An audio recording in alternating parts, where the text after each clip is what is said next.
Так, я приехал в поле, чтобы поснимать, как квадрокоптер DJI Mavic 2, который был куплен за целых 100 тысяч рублей, перестал летать.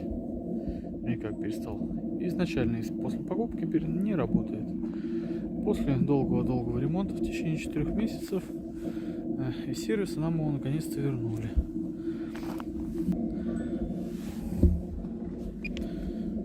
Так, в общем, мы посадили дрон, прошли обучение в программе. Я не знаю, почему он снова потребовал это, но тем не менее обучение пройдено. Попробуем просто взлетать и полетать немножко.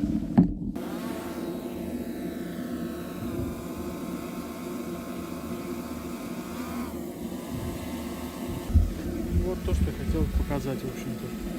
Вот, дрон пишет ошибка датчика, высота 44 метра показывает. Вот, на какой высоте дрон, для понимания. Он у меня чуть только что не упал об землю. Показывает, что ошибка датчика. Вот смотрите, это он думает, что на высоте 45 метров. Видно? 45 метров. Дрон практически над землей.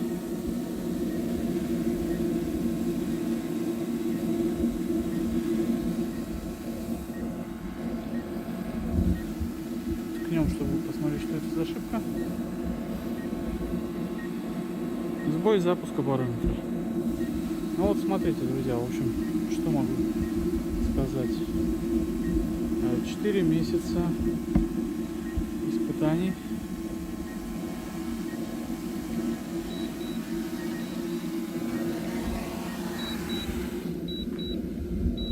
Смотрите, он до сих пор говорит, что он на высоте 44 метра. Все, показал, что на нуле. Вот такая вот ерунда с квадрокоптером, который стоит 100 тысяч рублей.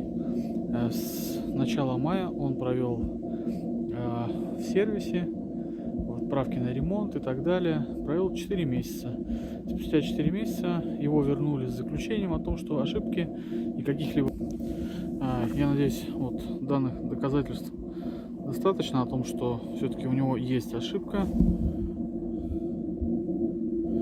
Вот эта ошибка. Взлет невозможен. Сбой барометра. Перезапустите дрон. Ну, сразу скажу, что перезапуск дрона ничего не дает.